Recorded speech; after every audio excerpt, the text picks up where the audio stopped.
Hey, welcome back. Happy Memorial Day. Today we have off of school, and I thought I'd get some reading in, catch us up a little bit.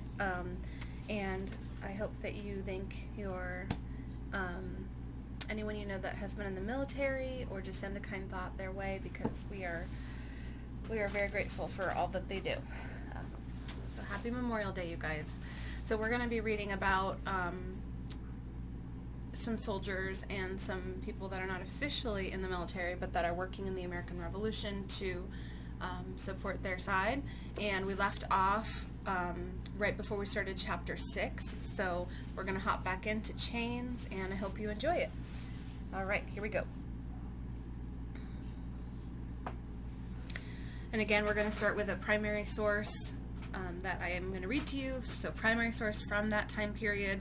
A secondary source is something written later or written by someone who wasn't there at that location. So we're really lucky that Lori Halls Anderson has taken the time to do such great research. She pulls out these very important little pieces from primary sources so that we can get a understanding of some other things that were happening at this time period. So here we go. Wednesday, May 29th, 1776. We are told that the subjugation of Americans may tend to the diminution of our own liberties. How is it that we hear the loudest yelps for liberty among the drivers of Negroes? This is written by an English author, Samuel Johnston, in his political pamphlet, Taxation, No Tyranny. So that's something that is going to come up a lot in arguments, saying, wait a minute, all of these people saying that we deserve to be free, we should have our own government, we shouldn't have to be a part of England anymore, are, in his words, yelling the loudest, and yet at the same time they are enslaving other people. So it is a very interesting bit of hypocrisy in there. So we might think about that as this continues, because Isabel still needs to decide where she fits in all this. So she just arrived in the new town with new owners with her sister Ruth, and Curzon was helping her find where the water well was when we left off. This way, the boy said as the carriage turned the corner. He headed away from the waterfront quick, without looking back. I picked up my skirts and ran after him. Please slow down, I called. He pushed ahead. I tried to follow. We hurried past the biggest houses I had ever seen, past shops and taverns and manufactories, past city folks walking like their shoes were on fire, but I couldn't move fast enough, and I was losing sight of him in the crowd. You best slow down, I called. Folks around me muttered and frowned. The boy stopped in front of a tavern and waited, his mouth twisted in irritation. I trotted up to him, so angry that steam came off the top of my head. You offer to help, then you abandon me. The words spilled out of my mouth. Where are we going? And why did she send me to buy water? Don't people here know about digging wells? He waited for a moment and then said, You ask a lot of questions. You give dull-witted answers, I shot back. Country girls are slow-moving, vexing creatures, he said. You're the vexatious one, I said, running off and leaving me like that. We stood glaring at each other, him with his arms crossed over his chest, me trying to catch my breath. Inside the tavern, a woman argued with a man about a leaking cask of beer. On the street corner, an army officer yelled orders at 4 soldiers building a barricade out of logs, large stones, and barrows full of dirt. My heart finally slowed, my brow cooled off, and I wanted to give myself a nasty pinch. Fool! I should have kept my temper. Now he would truly leave, and I would be lost in this horrible place, and there was no telling what Madame Lockton might do to Ruth in my absence. Apologies did not come natural to me, but I had no choice. I am sorry I spoke so rudely. He said. And I am sorry I caused you a fright, Country. Thank you. And my name is Isabel, not Country. Apologies again, Miss Country Isabel, he said with a smile. I should have explained before. We're heading up to what folks call the tea water pump. Rich people get their water there 'cause it tastes the best. But first I must deliver a message for my master. Stay here. He ducked inside a stationer's shop briefly and came out carrying a parcel wrapped in brown paper and 2 fresh rolls, steaming hot, with butter oozing from their middles. Follow this away. We walked the length of an alley to a small courtyard. Someone had planted a garden there, and the first plants had come up, peas, cabbage, and pennyroyal. Curzon handed me a roll and pointed to a tree stump. Figured you'd want to set and eat a bite. I have no money, I said. I can't take this. It cost me nothing, he said. The baker's daughter likes the lad who works the press. She brings some extra bread and pies. Go ahead, eat. Half of my roll disappeared in one bite. It was the first decent food I'd had since Jenny's kitchen. Kirsten watched me without saying a word. When I licked the butter off my fingers, he gave me his roll. I ate a large breakfast, he said. My pride wanted to turn it down, but my belly was stronger. The second roll vanished as quick as the first. Thank you, I said when I finished. I'm beholden to you for that. Can we go now? I need to get back to my sister. He set his package on the tree stump. The littler one is your sister? That's why you took the blow meant for her, isn't it? I remember because Ruth laughed when she wasn't supposed to, and so the lady of the house said who laughed, and so she took the blow or the hit. A breeze ran through the courtyard, fluttering the leaves of young pea plants and blowing cool across my cheek where Madame struck me. She needs watching over. He nodded. How long have you been with the Locktons? 3 days. Kirsten listened carefully as I told how Mama and her husband bought us. Or how Madame, not her Mama, how Madame and her husband bought us. Lockton is a dirty loyalist, he said when I finished. So loyalist, they're staying loyal to the King of England. What does that tell you about Kirsten? What side is he on? Yeah, the Patriot side. They want revolution. They want a separate country from England. Loyalist or rebel, I don't care. I stood up from the stump and brushed the back of my skirt clean. Can we go? He nodded, picked up his package, and led me out of the alley. You feel beholden to Lockton? Pardon? He's going to feed you and your sister, give you a place to sleep. He can order you to be sold, beat, or hung, if the mood takes him. That could make a person feel a kind of loyalty. I stopped considering this. Someday I'll find that lawyer and Miss Mary's will, and that'll free us. Until then, we need to eat, work, and stay together. So yes, I guess I'm loyal to Lockton. The words tasted bitter. Being loyal to the one who owned me gave me prickly thoughts, like burrs trapped in my shift, pressing into my skin with every step. We paused at a corner while a soldier drove a cart filled with barrels down the street. After we crossed, Kirsten spoke so quiet I had to lean in to catch his words. You might be better served if you placed your loyalty with us. Who is us? My master and those he serves, the rebels, the Congress. We're fighting for freedom from people like Lockton. I'm just fighting for me and Ruth. You can keep your rebellion. How much longer till this pump? He stopped beside a barricade. The brim of his hat cast his face in shadow. You might hear things at the Lockton House. What kind of things? Useful things. Things that might help you get to that lawyer and your freedom. I frowned. I don't like riddles. Talk plain. New York is a ball tossed between the loyalists. Page is sticking. The loyalists and patriots, he said, scratching at the scar on his face. Right now, the patriots hold it. So? Lockton has returned to hurt our cause. Why don't they arrest him? It's not that simple. Plenty of folks hereabout haven't decided which side they favor. One day they cheer General Washington. The next day they toast the king. Putting Lockton in jail could turn them against us. So that is something that I learned when I went to one of these C. Davis History Project trainings. For some reason, I just thought that during the American Revolution, everybody immediately picked a side, and they were just like automatically, I want revolution, or I don't, I want to stay with the king. But there was the majority of the people at the beginning hadn't decided which side they supported. And so you had the younger folks that had been indentured, that didn't own property, that were more, like they felt frustrated with the way things were. Those are going to be your hardcore, like, I want revolution. Those are going to be your sons of liberty, your daughters of liberty. Those are going to be the people that really want to change the system.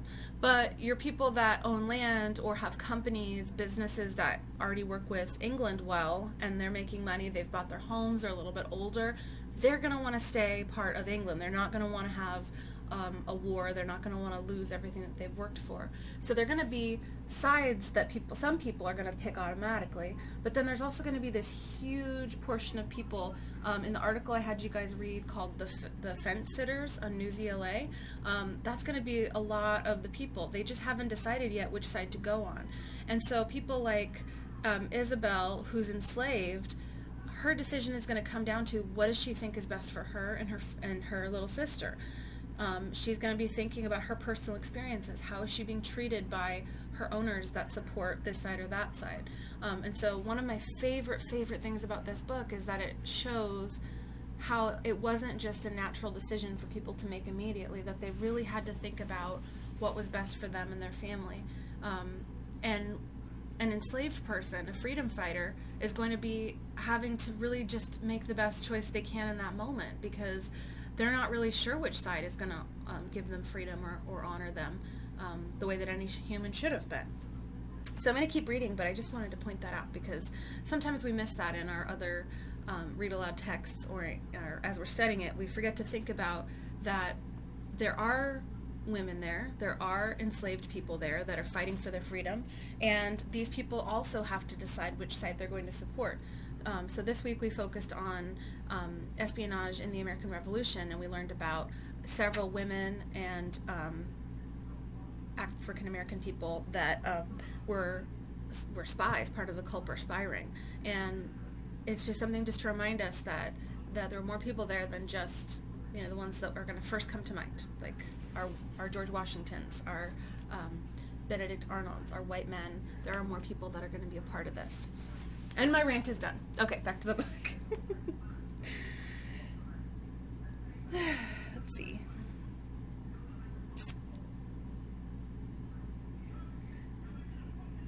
Why don't they arrest him? It's not that simple. So he's talking about they take both sides. He started walking again, nattering on and on about plots and conspiracies and battle plans and secrets. But truth be told, my mind drifted. I cared not a fig for politics nor soldiers.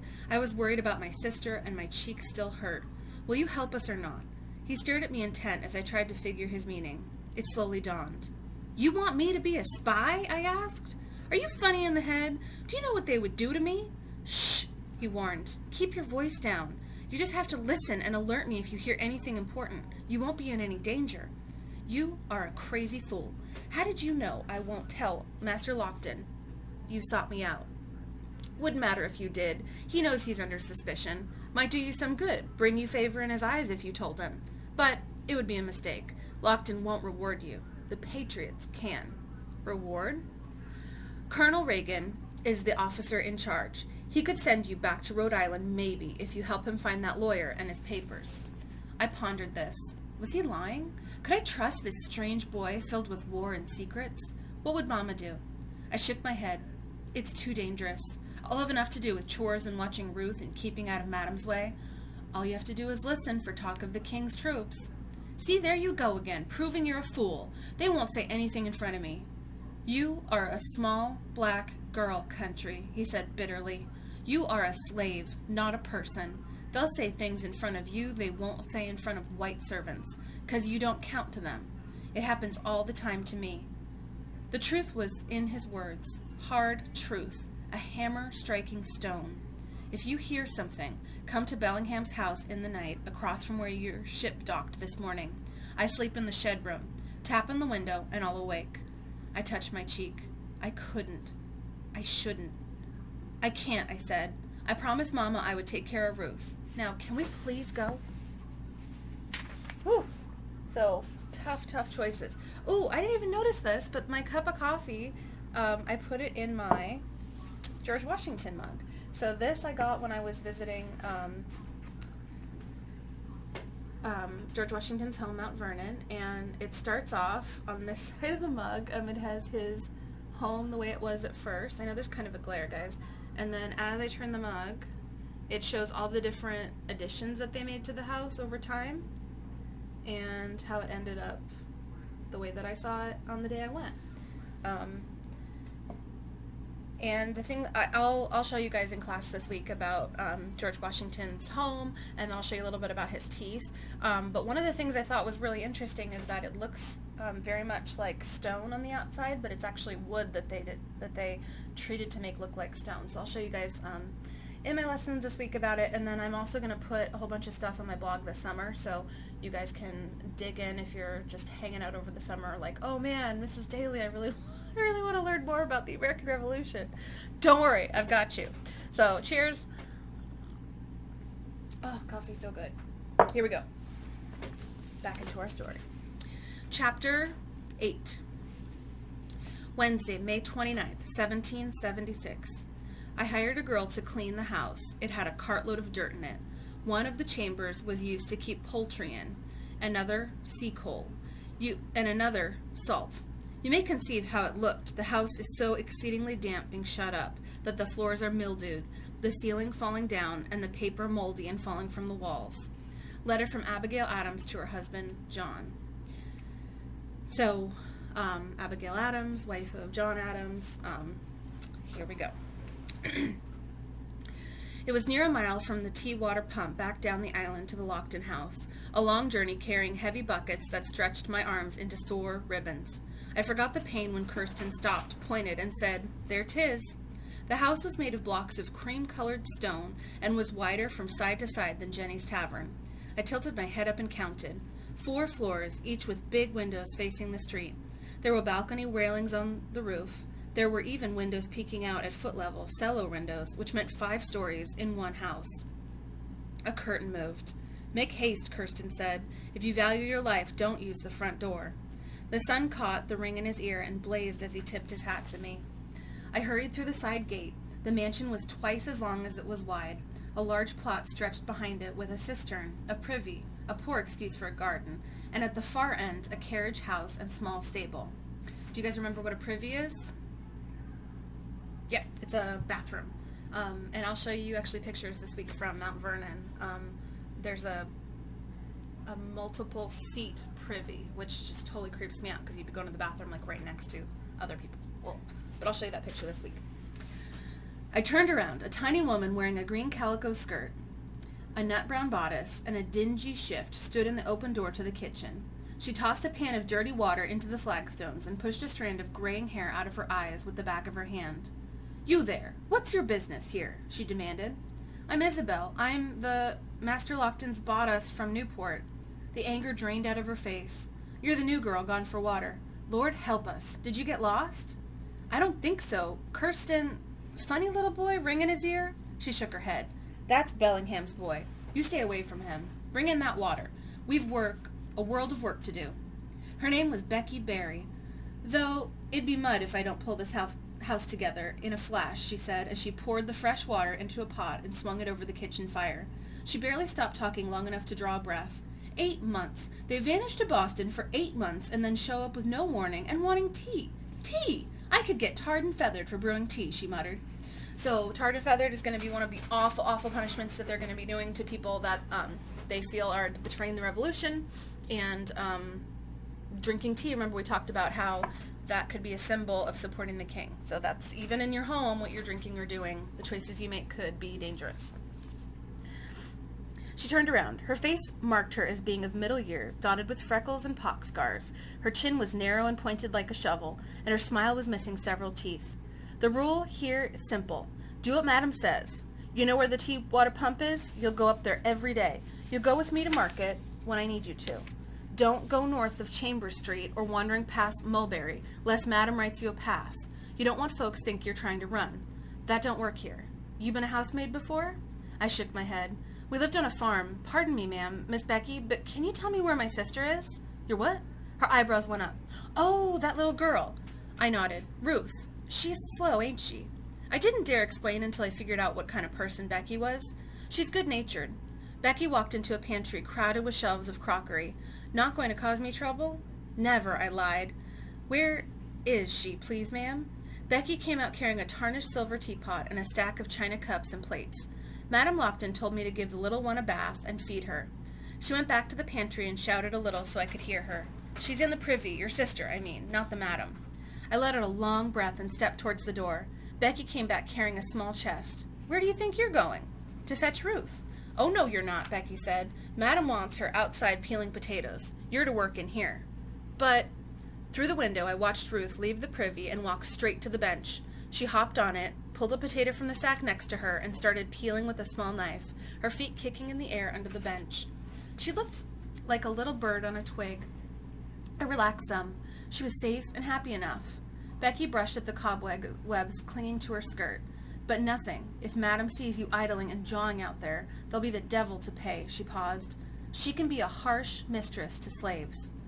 I waited for her to say more, but she shook her head once and handed me a broom.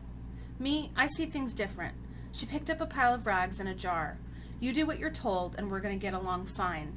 Now follow me and pay attention. Becky led me down a narrow corridor to the front entry hall, where a grand staircase curled upward. A tall grandfather clock sat at the foot of the stairs, pecking away at the hour, as if a crow trapped inside were trying to break loose. The walnut linen chest that Madame had fussed over at the dock was set in front of the clock. Opposite to the chest was the door that led to the street. Two other doors with tarnished brass pulls faced the hall. Becky pointed to the door on the right. That there's the master's library. You don't step foot in it without permission. He don't like things being touched. A library with books and maps and papers all in a jumble. It's a wonder he can find anything. She opened the door on the left and entered, me at her heels. This is the good parlor, where I'll serve the tea. The drawing room is upstairs. We'll clean up there later. Open them windows. The room was crowded with furniture draped with cloth. The air was thick and stale. I pulled aside the heavy drapes and stretched on my toes to push up the window. The sills were dusty and the corners spun thick with spider webs, studded with dead flies. I went to open the next window as Becky laid out a rag on each sill. Wipe down the windows and sweep the floor before you uncover the furniture, she said. The second window was stubborn. I pushed as hard as I could until suddenly it flew up and I near lost my balance. Becky grabbed me before I tumbled outside. Easy on, she said, as I regained my balance. You're no good to me with a cracked head. 3 soldiers wearing homespun shirts and carrying muskets walked past the window, laughing loudly. I wish they'd all go home, Becky muttered. Soldiers is a nuisance. You don't like the rebels? I asked. Becky put a finger to her lips and pulled me away from the window. Listen to me good. Them that feeds us, and she pointed upstairs, they're loyalists, Tories. That means we're Tories too. Understand? Yes, ma'am, I nodded. But, I hesitated, not sure if I was allowed to ask questions. Master Lockton claimed he was a patriot on the docks. Becky fought to open the final window. A cool breeze flowed through the room and stirred the dust. He was faking to protect his skin. Some folks switch back and forth. One day they're for the king, the next, it's all liberty and freedom, huzzah! A tribe of Mr. Fancy facing both ways. That's what you'll find in New York. But you know what never changes? I shook my head. No, what? Madam wants lemon cakes with her tea. She is terrible fond of cakes, is Madam. Lady Clarissa Seymour is coming to hear all the news from Boston. A lady? A royal lady? Becky laughed. Close enough. She's the master's aunt. She's rich and old and owns land in 3 countries. The master hopes to inherit the lot when she dies, so they treat her like the queen herself, to her face at least. The grandfather clock in the hall bonged loudly, 4 times, startling us both. Wretched clock, Betty muttered. I'm off to the baker. Finish sweeping in here and dusting. After that, polish the teapot and bring in the firewood. Don't stop moving, whatever you do. So, when people go out of town and they need to kind of like keep the dust off all the nice furniture, they're going to cover them with these big sheets and then just, close everything up. And so that's what they're trying to do. They're trying to get the house ready to be lived in again. And so they're taking all the sheets off. Sometimes in like ghost movies or ghost stories, they'll have like houses that have been abandoned and they'll have like all those sheets covering stuff. So that might be a way to, in your brain, make a picture of what it looks like as she's starting to clean it up. Okay, guys, I'm going to end this video, but I will come back with more a little bit later. I hope you're doing well and have a good Memorial Day. Bye!